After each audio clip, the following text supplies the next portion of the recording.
very special panel, starting off very early. So thank you for being here. And the panel is called You, Me, and Parasocial Relationships. I'll introduce myself after the panelists introduce themselves. Welcome, everyone, and thank you for being here. Turn it over to you. Hey, I'm your moderator. Hello. Good morning. Okay, I'm going to be like chat. Chat's dead. Say good morning. Thank you.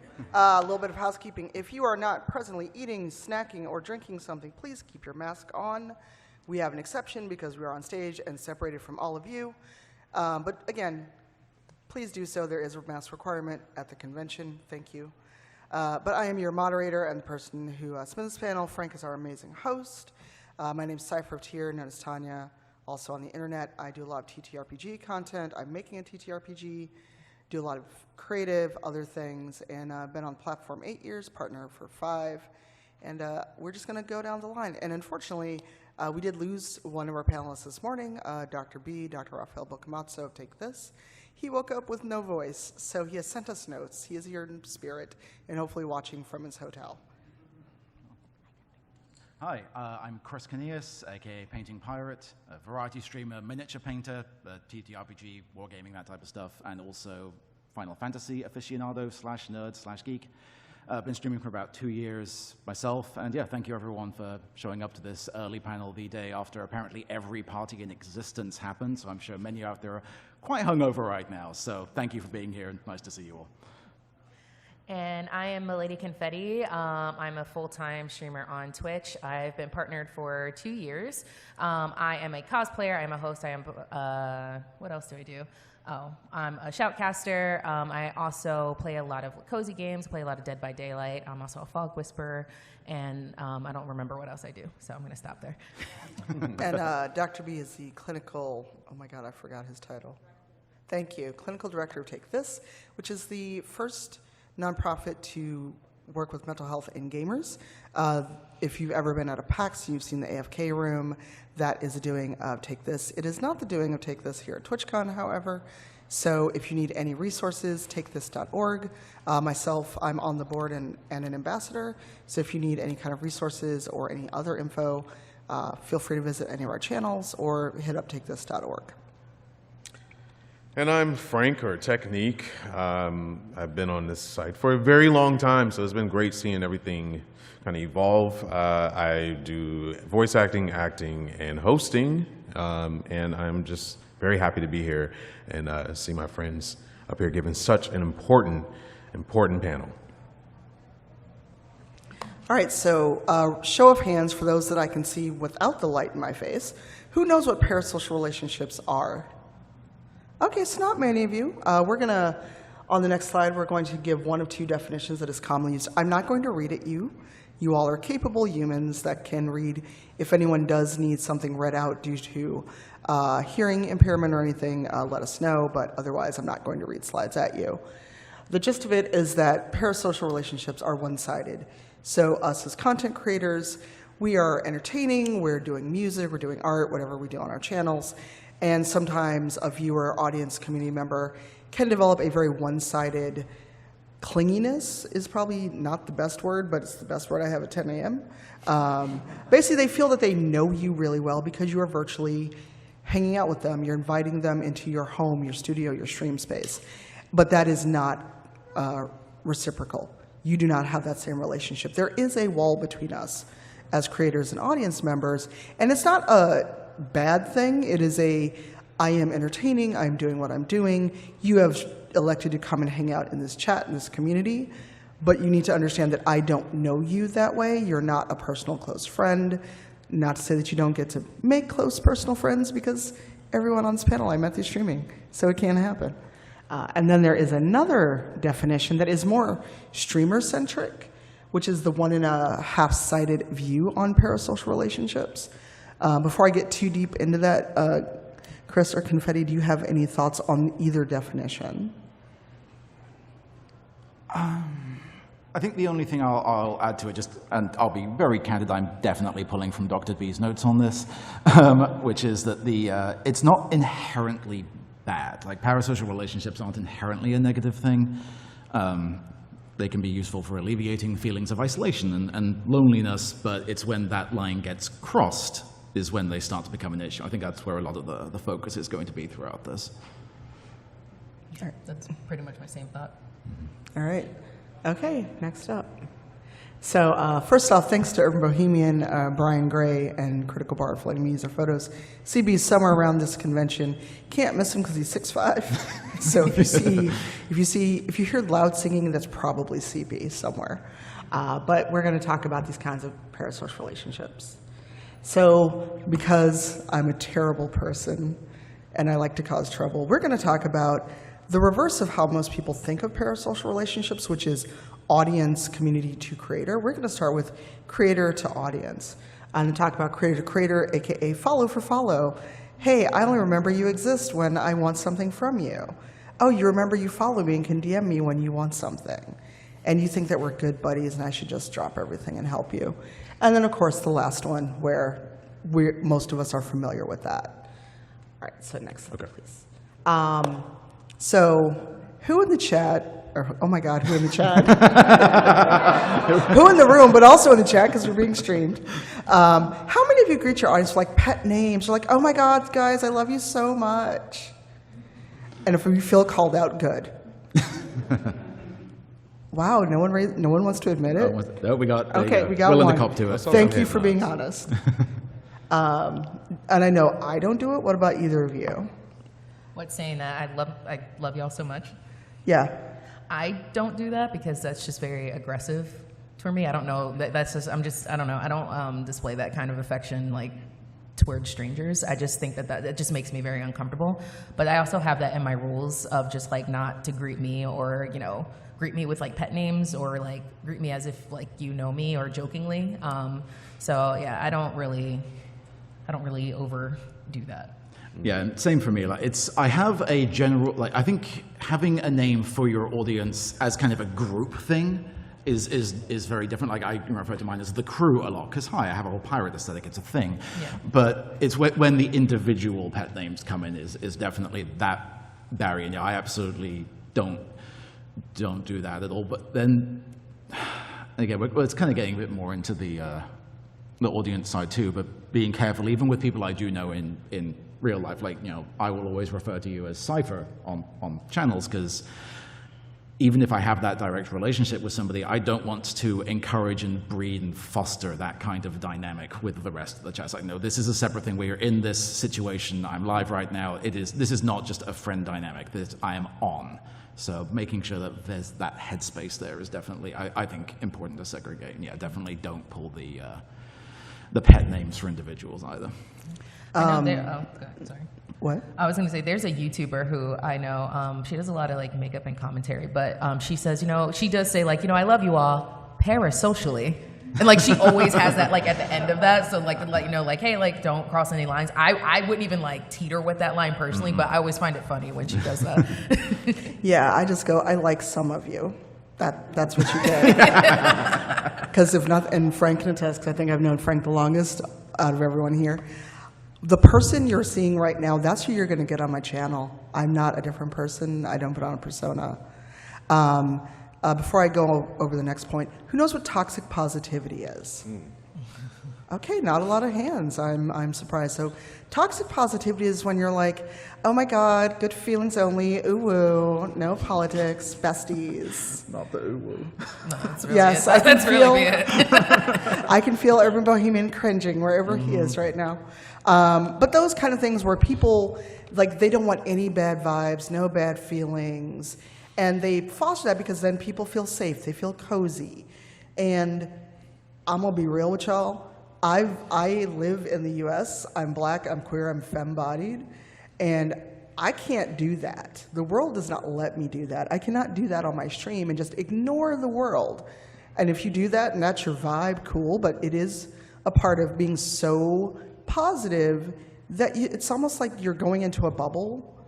And for me, at least, that kind of creeps me out because I'm like, so what do you do then when things happen that affect you as a streamer? Because surprise, you're a person that lives in this world, and the things that happen in the outside streaming bubble will affect you. When the platform allows certain people, or when folks want to get on and do nothing but talk politics, that can bleed over into other things. And also because I'm short, I can barely see the slide. And then the last thing, and then I want to get your thoughts on this. How many people have seen someone start a stream or just like, oh my God, I really love this thing, but it's so expensive, guys. I totally shouldn't buy it. And then 50, 100 gift subs later, $200 in coffee tips. Oh my God, community, I couldn't have done it without you, knowing full well that probably was going to happen. Y'all laughing now. You have seen these streamers too, I see. I'm sorry, what? Yeah. I'm so sorry. Get better friends. Go find better content to watch. Yeah. Yes, but this is also not call and response. We ain't in church. It's not Sunday. So, do either of you have thoughts on this before we move on? So I'll say in regards to like the toxic positive thing, and we're going to probably talk on this again a lot later with the audience reaction, but for better or worse, whether we like it or not, a lot of our audiences look up to us and look to us for guidance on certain things, whether we feel a certain way about that or not. And so a risk with the toxic positivity, especially if we're playing through a game which is suddenly, side hit us with some sort of toxic content that we really need to address, to just bypass that and move on. I genuinely feel like we have a responsibility to kind of stop and chat about that, to go, okay, no, this game just did this thing that was really not okay. Let's pause for a moment to address that and talk about why that's not okay. Like, I genuinely feel that is a responsibility all of us as streamers have. Mm-hmm. Yeah. And I think like there's also an interesting perspective, especially like being a Black woman, and like there are some days where you don't want to talk about things, but there's an expectation placed on you that you have to speak about everything, you have to know about everything. Like when Coolio died, like people were like saying like, like, what are your thoughts about that? I'm like, I'm playing Stardew, like, can I just be happy like right here? But like the thing is like, then it's like, oh, that's toxic positivity. No, that's not. That is not. That is me being a human being and you just like trauma dumping on me. And I just want to be cool right here because there is such a nasty expectation of Black women to always just be on that thing and I be on and know everything and educate and stuff like that. And it's just like, y'all don't know how like draining that is, that is like the only thing that like you're seen as to be like taken and stripped from. And it's like, no, if I want this to be my lane for the moment, let me have that and be okay with that. And if you want, all, positivity and all that other stuff, or want to be free educated, Google is free. Frank, do you have any thoughts? Because you've been on the platform 9 years. Yeah, it's a very touchy subject. There's some people that I consider very close that's been there for the 9 years, and they have already developed that relationship outside of the streaming space when it comes to like Discord or DMs or stuff, and they have, I gained that trust with them, but it took 9 years to gain that trust with them.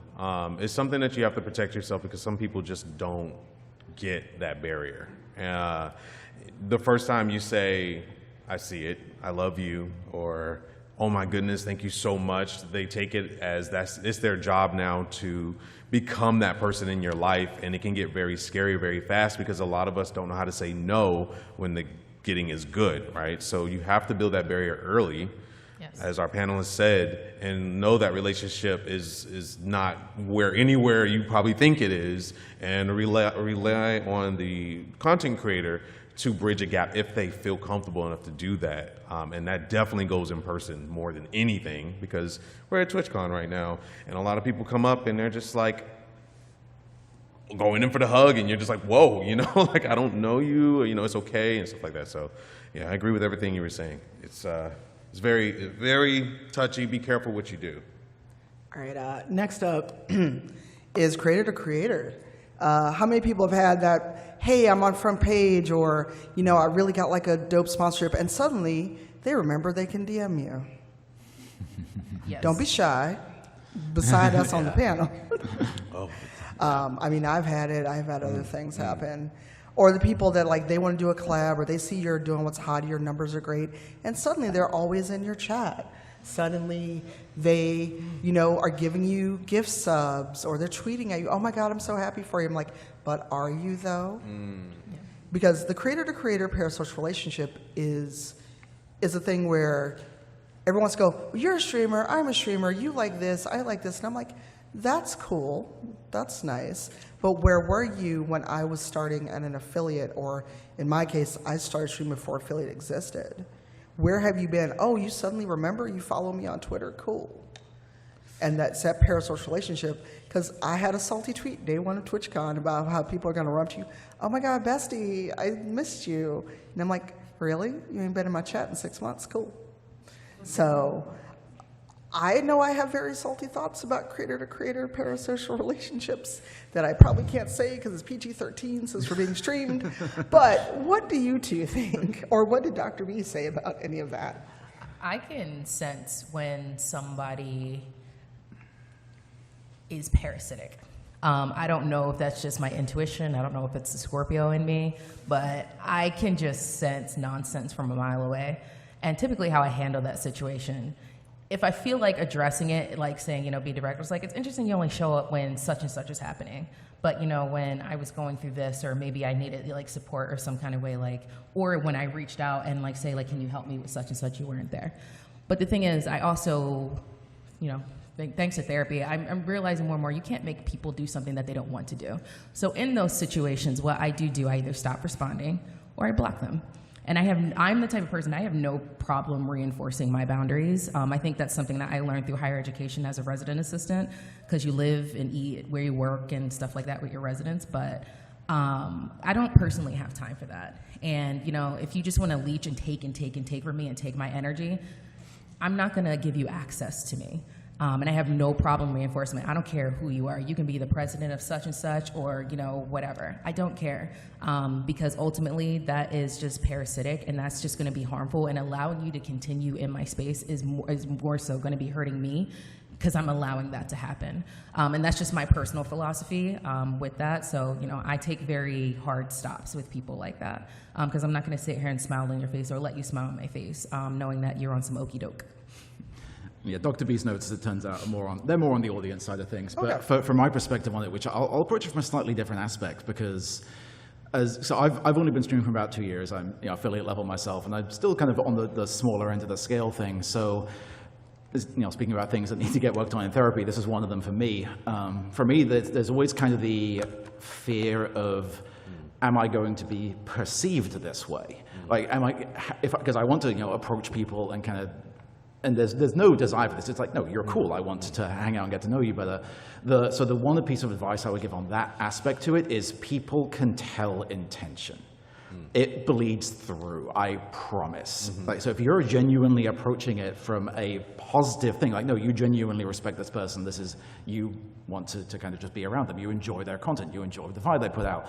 That carries through in your intentions. We can all tell when somebody is just out there doing the clout chasing, doing the you know this person, let me kind of use you to get through to them.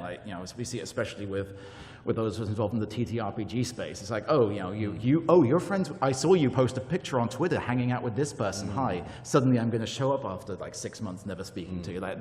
Those types of interactions are very, very, very obvious. So if you're approaching your interactions with honesty and integrity, I understand it's sometimes difficult, but try not to stress about that, because your positive intentions, do show through. Yeah. I'm sorry, I already spoke. There was a creator, I don't know if you're familiar with Jennings Brower. He's on TikTok, and he does a lot of stuff on Instagram and stuff like that. But I saw him at VidCon, and I literally walked up to him and was just like, oh my God, because I forgot his name. I was like, I know your face, but I forgot your name. And we just kind of bonded over that thing, over literally just forgetting people's names and stuff like that. But the thing is, I approached him as a human being. Of course I knew him from TikTok, but I was like, honey, I forgot your name. What is your name again? But because the thing is, with creators, I think I think people forget, creator to creator, sometimes we're also human and we're not just our content. And we find that we have a lot of things similarly that we're going through as creators, because it's a very isolating thing sometimes. So I think when it comes to that, I think you just remember you can tell intent, but also approach people because they're human beings, not just because they have something that's, I don't know, as silly as metrics, or oh, they got this sponsorship, or oh, you're connected to this person. That stuff is fleeting. I don't know, care about the person that's in front of you too. Well, another thing too, and I'm sure we've all seen and experienced it, is let's say like you just got sponsored by Logitech. Congratulations. Thank you. No, I'm bringing this up, but also yes, congratulations. But so let's say someone saw that tweet that like never interacted with you or anything like that, and suddenly they're like, "Oh, hey, Confetti, I see you in with Logitech. What can you do for me though?" Or there's Walk suddenly, away. I would walk away. I have done that. oh, I know, but that's the kind of thing. Or just and this is more just general advice, not just with the parasocial side. If you see a creator that you follow, you admire. Please don't put people on pedestals. That's a whole other conversation.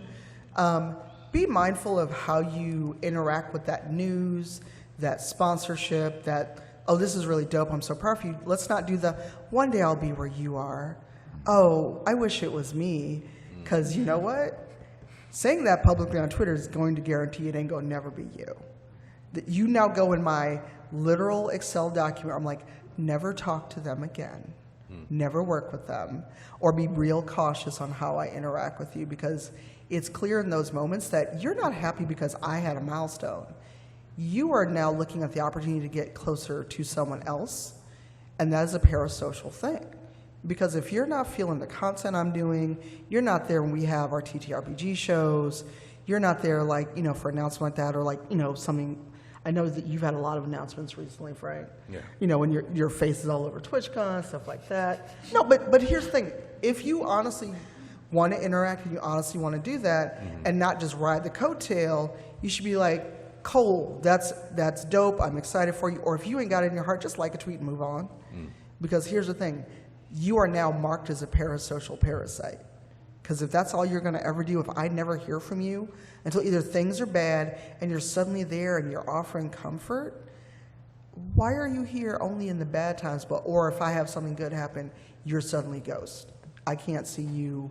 You never interact. You're never been like, oh, that's really cool. I'm happy for you. So those are the kind of creator and parasocial things to look for. And now our favorite part, audience to creator. Because I'm salty and it's early. I had a lot of sleep. This is me with a lot of energy. I'm not sorry at all. So we're going to get into this a lot. In terms of audience creator, and I'm sure when people think of parasocial relationships, this is primarily what they think of with the audience overstepping bounds. For me, I had someone get very strange with me when I got partnered. I happened to be traveling. I wasn't home, but it was like, yeah, I'm partner, whatever, and I went on my business trip. And they got really weird about wanting to send me a gift. And they asked for my home address. Pro tip, never ask anyone for their home address, especially if you don't even know their actual name. You're not friends, you ain't got my phone number, you cannot have my address. But then when I said no, it became real clear why they were trying to do this gift thing. That was their in with the creator, because people have weird ideas about partnership. But that's a spell I'm doing later. Confetti, do you want to talk about trauma dumping? Because I know people have done that in all of our chats. I call it for what it is. I said, that is trauma dumping, or you've mistaken, a woman of color's chat as, a confessional. Please do not do that. I am not a mental health, specialist, and, you're putting that energy on me, and for what? I'm the type of person, even when I started my channel up until now, my rules, while they've, grown, I have always been very strict to reinforce right back to what those are. I don't care that, I had 3 viewers. I don't care that I had 200. I don't care who you are, even if you are a moderator, because there have been some times where that has happened, where moderators have crossed the line. I always reinforce right back to my rules. I think that, like I said, I was a resident assistant in college, and that is a parasocial relationship with yourself, because you live where you go to, you live with the people you go to school with. So, they might see you as just you're just one of my peers. It's no, I'm also in a leadership position, and we have to have that boundary. But yeah, the thing is with trauma dumping, I think people forget, especially the intersection of being a Black woman, that I'm a person here too, and because you see me as that you think that you can just, put all this on here and I'm supposed to mammy you or cradle you and heal you and all the other stuff. And it's like, it's never been that kind of party here. If you need help and resources, like I have a command where, people can go to do things like that. And there are also some creators who that is their content. And, maybe that is the situation where you need to be. But this right here, absolutely not. And I have no problem saying no because, well, one, it's saying no is like something I had to train for myself. Like, it's not something that just came to me like, I'm just going to say no. I really had to train myself to do that. Like, no, I'm not going to do that and be okay with it. No, I'm not doing that and I'm not explaining why. The hard stop is no. If you keep going with it, you either get a timeout or you'll just get banned. It's typically a ban though, so. The other 2 points, then I really want to get into this part, and especially Frank, I'd love it if you chime in once we get through this. So another thing, that especially ones that we've seen, and I've seen this a lot with teammates, with friends, let's say you're just having a bad day, you're having a bad mental health day, you wake up, you have no voice. And you're like, well, no stream today, it's not going to happen for whatever reason. And then people get upset with you that you're not on, as if you are not a person, and that you get to have a day off. Again, general tip, you get to take a day off as a streamer. If you wake up and everything's feeling great and you're like, I'm gonna go for a hike in the woods, streaming today, do it. Go hang out, take care of yourself. I took one day off from streaming and somebody thought that I quit streaming. Wow. I said, Wait. that's a jump. What? One day? One day. Yeah. I'm like, that's a jump. I can see if you were going a month. I was like, my cat has to go to the vet, but okay. Emotional labor, look at that. But emotional labor, what Confetti was talking about, trauma dumping, there's also the emotional labor of coming in and like asking life questions. What should I do with this thing? I don't know, I'm not your mama, I can't help you. Or just wanting advice out of streamers where it's like, would you walk up to a stranger on the street and ask these questions? That's basically what you're doing. And whether you're a regular, but we'll have first time people come in and go, so I don't know what to do with my life. And you all may think this is weird. We've had it happen, seen it happen. Or, and sometimes these people are trolling. Sometimes they honestly do need help and interaction. And it's just weird. Or people that feel like, being at TwitchCon. Oh, you're here? I totally love to see you. And it's like, that's nice. Here's where I'll be these 5 times. Hopefully I'll see you there. Yeah. I don't have... And that's going to sound weird and rude because people also feel like, I subbed to you, I gave you coffee, I gave you bits. That's cool. I will absolutely give you your money back if you think that entitles you to my time outside of this stream. And don't be afraid to do it. If you can afford to give someone back their money or ban a subscriber, I don't care if they're tier 3, your mental health and well-being is always going to be worth money or worth more than their money because not all money is good money. And it's just a thing where eventually you're going to come to hate streaming and come to hate your community. Not that I've experienced that or anything. And I haven't. I don't hate my community, but I have had people push that boundary of, well, I'm a sub. Cool. You're not anymore. Have a good day. And also your safety too, because I remember I was at a different conference recently this year and somebody tried to follow me to my hotel because they were yeah.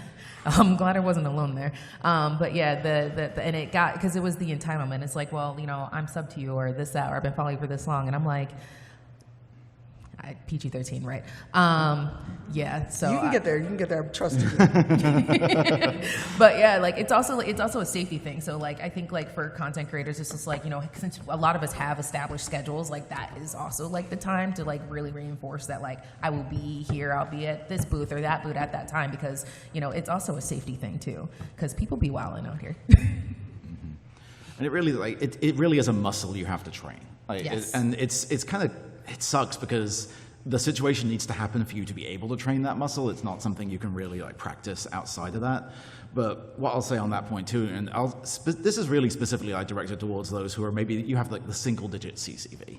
It can feel really difficult to enforce that boundary because, oh, well, if this person goes, that's a significant percentage of the people. But the analogy I always like to use is if you own, let's say you own a bar, and there's one person who comes into the bar and they're wearing bigoted paraphernalia.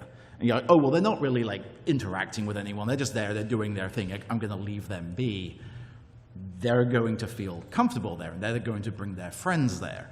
And the people who were there are going to see that, and they're going to get uncomfortable, and they're going to leave. And before too long, without you realizing it, congratulations, now you own a bar for bigots. That happens with your community. That happens with your Twitch channel. And if it helps, think about it, because you should definitely prioritize your own mental health, definitely prioritize your self-care.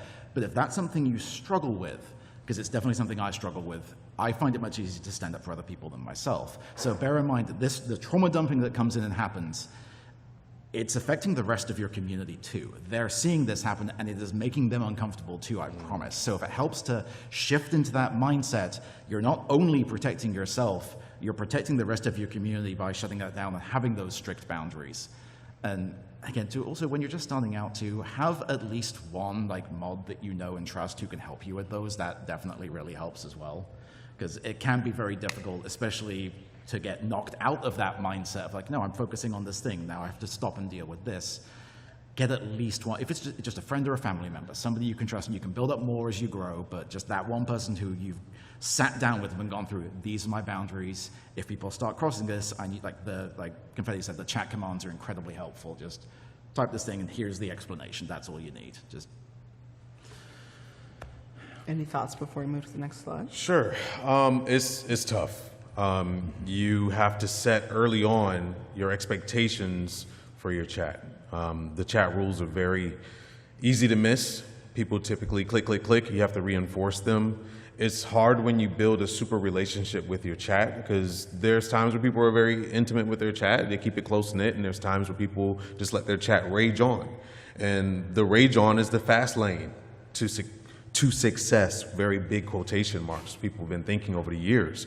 But are you going to be happy about it? You'll be miserable. The slow route is controlling your chat and making it a controlled environment that's safe for yourself. I chose that route, we all did, and it's great, but there's still those mental tries that come in. And I'll give an example. How many of you have a great day and you're enjoying your chat's enjoying you, and someone says, did you know such and such passed away? Yes. Yes. That ruins the whole mood, because now that's the big focus. And now people are like, oh my God, I didn't know. Well, here's the link. And they're just, well, I have mine set up where nobody can drop a link like that. But still, that happens. That happens on your social media platforms, your Discords. And now, even though you try to bypass and you say, let's not bring that in the chat, people are looking at you like, oh, that's rude. You're not acknowledging and this, that, and the other, right? So now you are expected to give that emotional labor to that, and it's very difficult. So I urge you you can do what I do. I say, hey, this is a safe place for everyone to enjoy themselves. You probably had a long day at work, and it was really stressful, and you want to come in and enjoy yourself and not hear that drama. And also, I'm pretty sure you've gotten those messages where, wow, you really saved me today. I was really feeling really bad, or you saved my life. That's such a heavy burden to put on. It's nice to hear you get emotional about it, but make sure that you tell them, unless you are not a professional. And if they come in there with a heavy duty saying like, my relationship, my wife's leaving me and stuff like that, I get those all the time. Tell them to seek help immediately. Because if you give advice, they're gonna hold you to that advice. You don't know how far they may take it. So please worry about your safety above anyone else's. Yes, the phrase I've seen bounced around in a lot of chats is, I'm not a therapist, and if I am, I'm not your therapist. Yes. Exactly. All right, so the fun part, dealing with those parasocial relationships. Quick show of hands, who has had to kick someone out of their community? Oh, That's the most hands yet. Wow, more hands than at the beginning. And how many of you spent countless hours of emotional labor agonizing over what to do before you finally kicked that person out? So, and that's where parasocial stuff comes in. Some of us have that person that thinks they can DM you on Discord or whatever at any time of day or night, or they think they're far closer to you than they actually are. Or they come in and they start or if you, let's say you talk about, I'm having a bad day, but I'm here anyway, and they start giving you advice, and I was like, hold on though.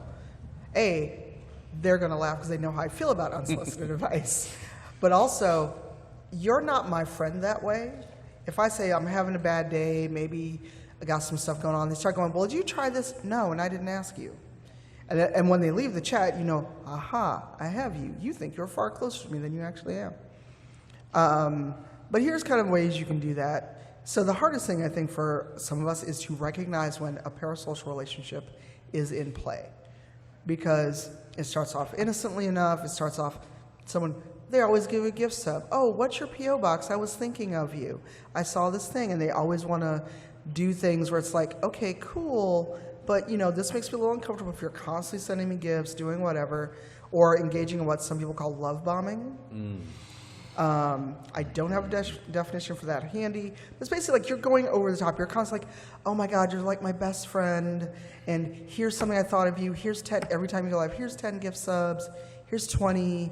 Oh, you had a bad day, you can DM me. Which, I mean, this is actually my friend, so that's a little weird. I'm not, but he's right here. I'm just a prop, it's fine. Oh my God. I'm trying to be serious here. Also realizing when a creator's using you. And I say that because a lot of people don't want to think about creators using their audience and their community.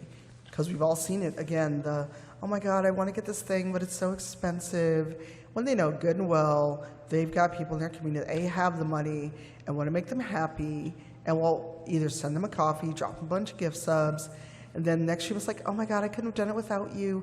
And then you never hear about this product or whatever it is again. After they like whined and wanted it, and it was just the best thing ever. And then the hardest thing, again, knowing when to cut people off and remove them from your spaces. Like Chris and Confetti both talked about this. None of us wants to be the bad guy and say, you gotta go. But at a certain point, you go, it's either you or me, and I'm not stopping streaming because of one person. Look, I'm ornery. I'm very ornery, in case you didn't know, I'm an Aries.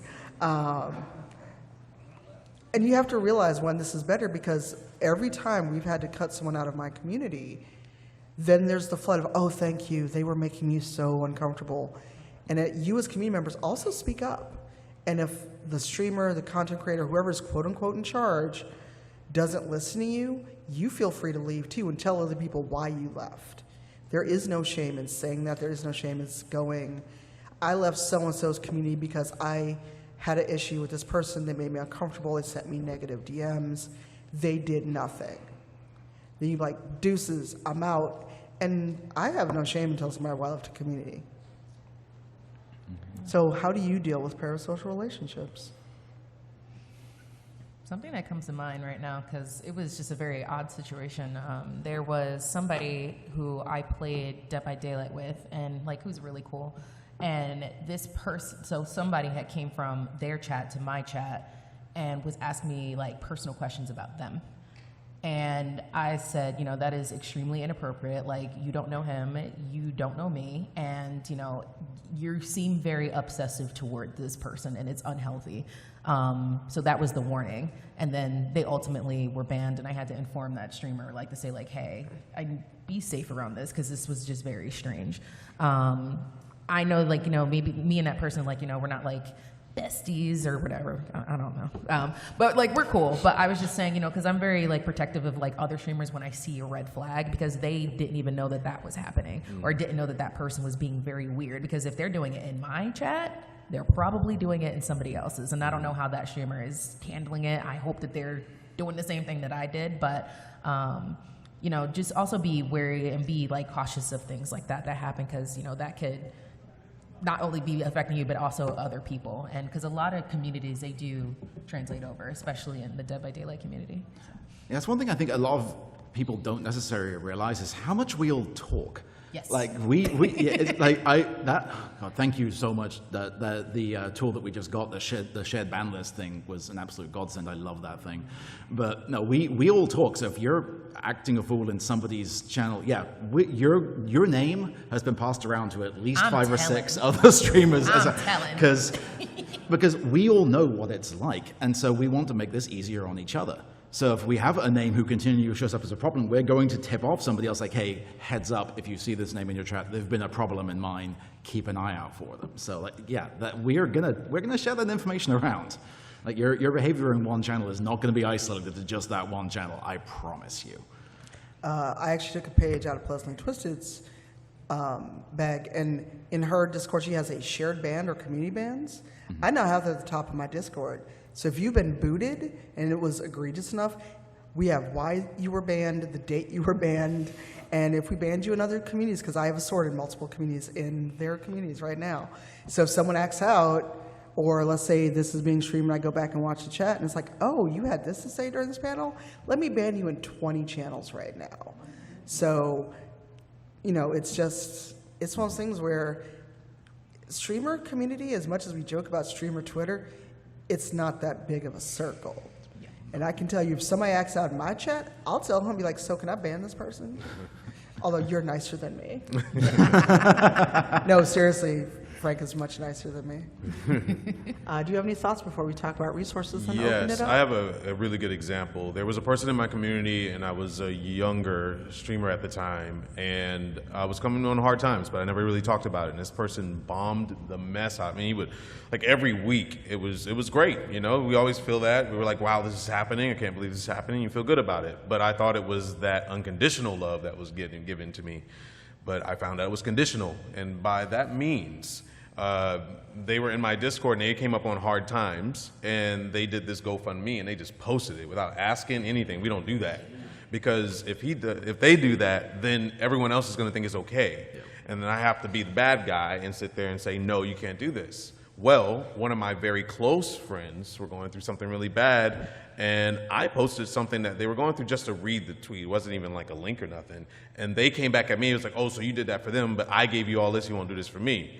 It was very hard for me to let go of that person because I care for the people in my chat that have been there for a very long time. But when I found out that relationship was toxic, it was more me being hurt on that standpoint than letting them go. Because I was like, here I am breaking down boundaries that I said I would never do. This person's been there for a long time and they hurt me. And now not only did they burn that bridge with me and them, they burned that bridge with Future. Because now I have to sit there and take even more steps in trusting people. And I know that there's some good people out there, so please, by all means, if there's someone in your community that you adore and you think they're great, you have to have those backup plans ready for you to deal with that emotional trauma that comes in play when you have to let someone go. And when it comes to creator, oh boy, that's sticky. Yeah. You know, when you get really good stuff and they do this positive jealousy thing where they're just like, I didn't get anything. I wish I got something. You know, and they just keep coming at you with that. Sometimes those relationships are just too toxic to keep around, and it's bringing you down. I like to call that a leech. They leech off of your success to make themselves feel better, and you're bringing you down to that personal level. You have to sometimes just call it for what it is and let them go. I call it non-existing mode. Once you get to that point, I block you on everything, you don't exist. Because at the end of the day, it's about my personal mental health, which is something that a lot of people don't understand in this industry. And I have an interesting, maybe it's not interesting, I don't know, but you know, something to be aware of, because I know, like for me, there are a few of my moderators who have known me since I was a child. So like they're my IRL friends, like we hang out and you know, stuff like that. And also, you know, some of these people do come to conferences and cons with me. If you have people like that in your life, like whether they're your moderators or whether they're your chat people, you know, maybe make sure you establish boundaries like there too, especially like how you act in front of your audience, stuff like that. Like for me, like my friends know not to use my real name in front of when I'm at conferences. Like you will address me as, you know, MiladyConfetti, do not call me by my real name, because that is a boundary that I have with my community and they understand. And also, you know, there have been times where people have DM'd my friends because they know like we went to high school together or something like that, trying to get information about me. They're more buck wild than I am. They're friends with me. So one, that didn't end well for them, but also be cautious that situations like that can happen because like I said, people can just be very strange. And it's unfortunate that you have to go through like all of these measures just to like protect yourself, but like protect the home. And you know, if they're your friends, like, you know, they should for sure have your back with that, because my friends were, like I said, I think we're all Scorpios and Leos, so. That's just a good safety thing to think about. Even, especially here at TwitchCon, we all have our channel name on our badge. Even if you follow someone on Twitter, have been in their chat or whatever, and you may know their name, be mindful of that because you never know who's around. Yes. You never know who could be trying to like follow someone, do anything nefarious. And I know this sounds like I'm being like a paranoid weirdo, but I had a stalker to the point where I've had to have security at cons. Kotaku wrote about it, and it stemmed from using the LGBT tag on Twitch. So y'all may think I'm being paranoid. You never know what could happen. You don't want to wind up on a milk carton. No. And I'm not, and that is not a joke. I grew up seeing like all the missing kids on milk cartons. And, you know, it's a con, someone goes missing and no one's looking for you. It could be weeks before someone finds out about you. And that is also the nature of parasocial relationships, where, let's say if we said, okay, we're going to go food after this panel, and someone hears that and tags along because they think they can because they're a sub of any one of us, it's like, where are you going? You wasn't invited. Have a boundary of, sorry, this is business. We can't bring anyone else. And if it's a little white lie that saves your life or just keeps you safe in general, be it in person, be it in your channel, I'm okay with that. And then this slide is just some resources. I was lucky enough to do a panel on a friend's channel, The Opera Geek, who is at home. If you're watching, hi, Kelly. Also, Dr. B, who is not here, Critical Bard, who's in the audience.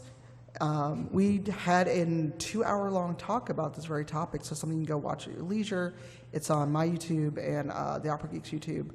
And also, Take This. Again, I'm a Take This ambassador. If you see anyone on Twitch that has that logo on their panels, know that there's a place where you can just probably do a command that says Take This or ambassador or something and get that link.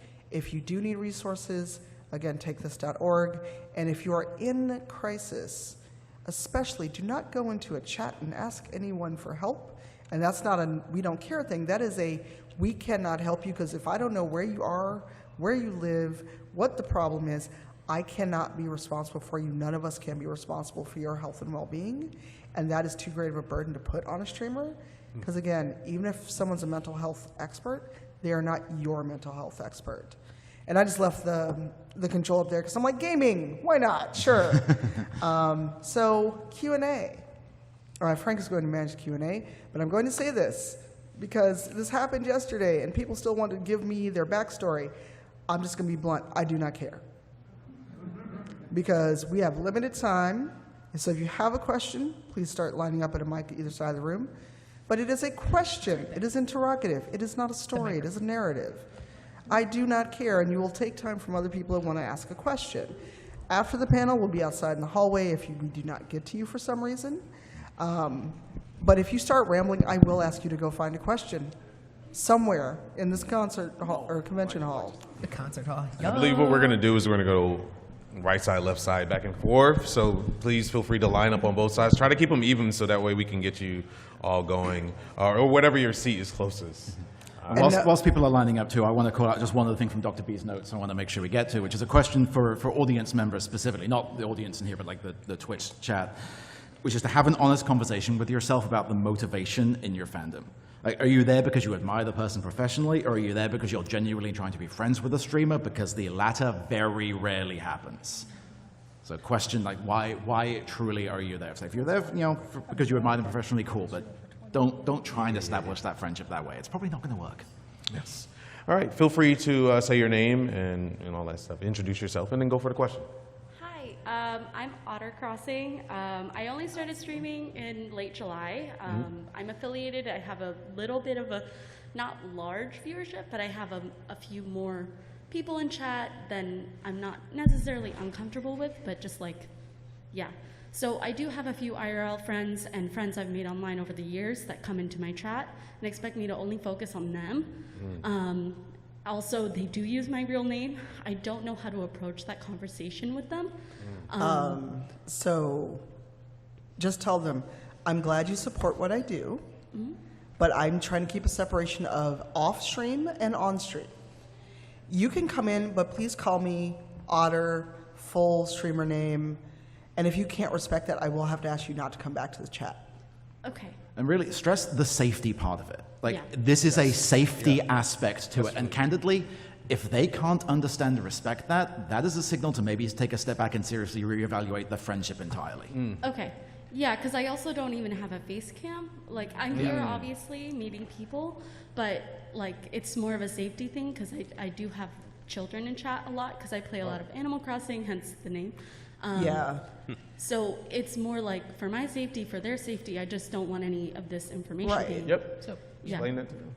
Okay, thank you. Thank you. Yes, sir. Hi, my name is Everlo Eagle, and I've been in different channels, mostly in the Pokemon Go community, and each channel tends to have different communities.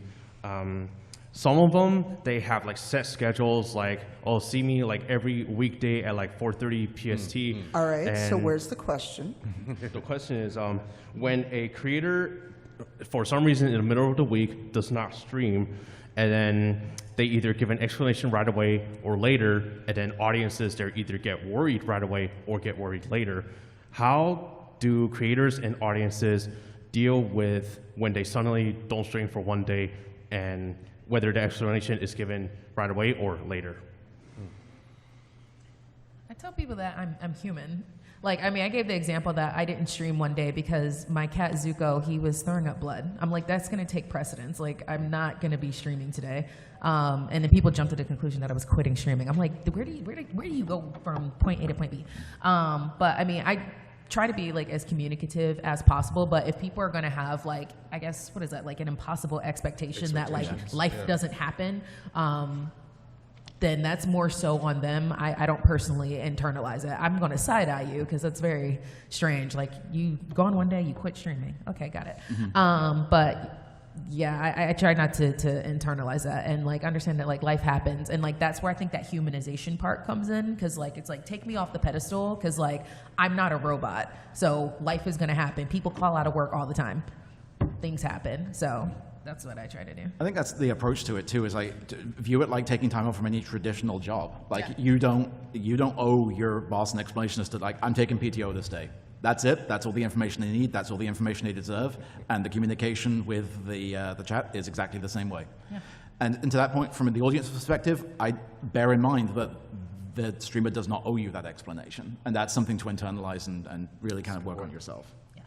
Well, and at the end of the day, you know, especially if they're Pokemon, I'm guessing they're younger audience members, just remind them that, you know, what if I quit streaming tomorrow? There are 10,000, 20,000 other people to go watch.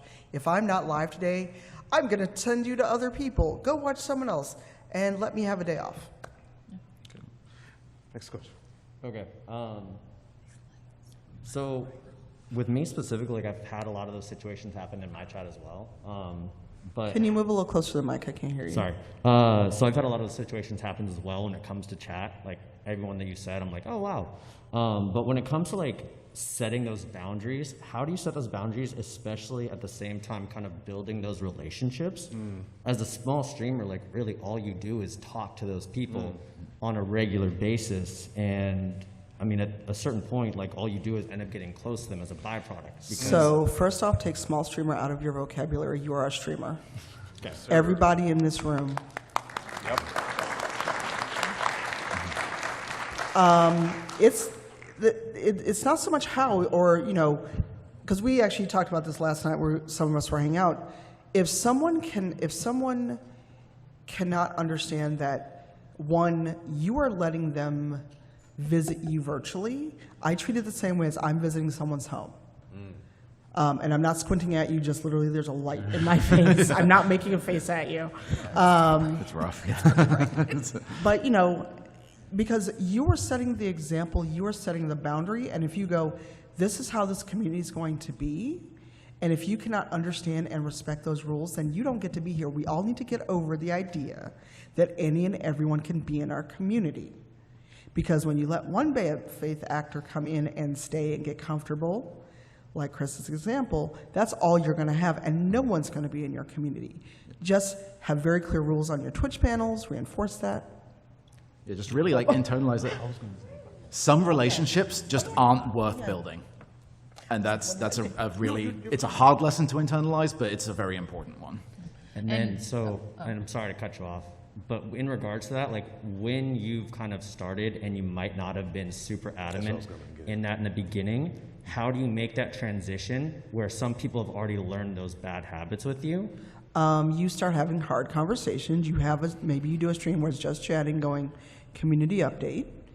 Hey, we're having some issues in the community. Or you put it in your Discord as an all hands note of, hey, I'm trying to clean up the community. We've had some issues. And don't call out one in particular person. Go, in general, we're having some issues. People have come to me with these concerns. Going forward, this is how we do it. And I know Frank had a thought. Yeah, as just well. real quick. I know super early on in your career, it's really hard to turn away people in general because you're looking at it as growth. But there is bad growth. When you let that toxicity inside, it's a plague. It spreads, and you're going to feel obligated to entertain that. It's not worth it if it's toxic to you and your community. Starting over, I started over recently, 2 years ago, and I've been doing this for 9 years. They will find you, and you will grow. But you want to start early to define what you need in your channel because it's yours to begin with, okay? Yeah. All right. Over here. Thank you, guys. I'm CEOMG, and my question is there a difference between calling a chatter a pet name or calling them an abbreviation of their username that as a streamer, I've kind of decided for them? So what I like to do with that one is ask the individual. Because I do think shortening somebody's name is definitely, I don't necessarily consider that to be a pet name because I think that's a logical thing to do in a lot of cases, especially if it's one like, okay, the name is clearly 2 parts, maybe just call it one. I think that's sensible, but I always like to ask, are you okay if I just go by, if I call you this, and just whatever their response is. But yeah, I don't necessarily consider shortening somebody's display name to be a pet name per se. I consider a pet name to be something completely different than what somebody could reasonably, like there's a difference between a nickname and a pet name. Yeah. So a follow-up, I guess. What if the chatters, like their name's like Emily, but they want to go by like AV, like a totally different name that's not even related to their username? Should I accommodate that? I mean, that's up to you. It's your chat. If someone comes in or they've got a really long, hard name to pronounce, and I'll just say, hey, just so I'm clear, what is it you'd like me to respond to you with? But also, it's your chat. If someone, and it all is situational. How is someone asking you that? If they come in, no, call me this. It's like, hey, I need you to calm down because your display name is X, but you now asked me to call you this. I will call you this, but I just need you to realize that I can go by the name that you showed up in my chat with. Yes. Because when you're too accommodating, then that's a whole slippery slope that we'll do another panel on at some point because we have 5 minutes left. Yeah. Thank you. Ask them to change their name because that's possible. Yeah. Hi, my name is Dr. Mehta. I stream Destiny 2. So we have a community where we share a lot of the people that are in our groups. And I've noticed that there was 2 individuals that were in the female streamers group. Let's not say female streamers, we're human beings. Okay. And also, please put your mask back on. Okay. Thank you. So my And ask a question. We have 5 minutes Yeah, left. that's where I was going to. So from that, the question was, I had them, they were one way in one stream, and then when they were in my stream, they're very toxic and very, anti-everything. And it was like day and night. So my question is, do I approach the streamer and let them know, hey, this is what happened in my stream? Because they've been in their stream a lot longer, so they didn't know me as long, so I wasn't sure. Yes. That was the question. Yes. How do I approach that? Always approach. Always yes. approach them. I think Yeah. the question was more, how do you approach? Yeah. How to approach? I mean, I would, just say, like, to the person that you need to talk to is like, hey, like, do you have a minute to talk about, like, this community member, X such and such and such in my chat? Like, I know that's what I did with my situation with the streamer, and it literally was like a 3-minute conversation, just showing like screenshots and stuff like that, like to say like, hey, like, this is what's going on. I just want to put it on your radar. What they choose to do with that information is on them, but what you need to do is protect your chat and protect your peace. So maybe your community is not the place where they need to be. If they want to, go be toxic and stuff somewhere else, let them sashay and go do that. But protect your peace, and I would inform the streamer too. Okay, the evidence part helped. I didn't think about that, getting screenshots. Yeah. Thank you for that. I had a quick question real quick about trauma dumping and like emotional labor and that kind of stuff. Where do you draw the line of like making it comfortable for people to come in and just be themselves in your chat and whatnot, but also like not have it be where it's like toxic overloading, I'm constantly having a problem, constantly. I've had a streamer talk to me like, hey, I haven't seen you in like 3 weeks and you're usually here all the time and something going on, and be like, oh, yeah, I had this life event, but I also don't want to distract from their stream or something, and vice versa. When I'm streaming, I don't want, someone else to make it their show, not the stream. See if it's a pattern. Chris and I actually share a community a lot. And we have someone who, I swear they're the embodiment of Eeyore. They have never had a good day. Everything is the worst. And it's just like, oh my God, do you have anything good happening? I don't say it, but I think it. But at some point, I just kind of either let them just talk into the void, or if it's constant and then someone says, hey, this person's always super negative. Like, again, if I'm playing Stardew Valley, Animal Crossing, The Sims, and you're just like, and today my cat died. Wow, thanks for dropping that in the chat. I would just kind of try to talk to them and go, I understand things are bad for you, and I'm not telling you don't share, but think about time and place. Like how Frank brought up coming in and saying, celebrity died. Aren't you upset, sad? Did you know? And it's like, well, I didn't, but thanks for ruining my day. Cool. And just if you have a good enough interaction to go, hey, I understand this. I know that life sucks right now, but you need to understand time and place, and that it's not just, you're not just talking to me. There are other people here. And you have to be considerate of the fact of maybe whatever's going on with you could trigger someone else. And I say trigger in the actual real reason to use it, not lol triggered, and please never do that around me. I may forget that I'm a nice person on occasion. But just have that frank conversation with them. And if they go, well, I can't be myself, I can't, it's like, you can be yourself, but maybe this isn't the place to be yourself. I'd also say, if I heard this part of the preamble correctly, don't open the gate. Like, if somebody's been gone for 3 weeks, all you have to do is just say, oh, hey, good to see you again, like, welcome back. That's it. Don't put that follow-up on, I hope everything's okay, or have you been okay? Do not open that floodgate, because they will charge through it like a raging bull. All you need to do is just say, hey, good to see you again. That's it, the acknowledgement, boom. All right, I hate to do this, but we are at time. But I would like to say, if these lovely panelists want to hang around for a little bit longer, feel free to have your questions out in the hall. They will be kind enough to entertain those. Thank you so very much for being here. Hope you got everything that you wanted out of this. Thank you. And feel free to see them outside in the hall. Have a beautiful day and be safe. And be kind to one another. Thank you.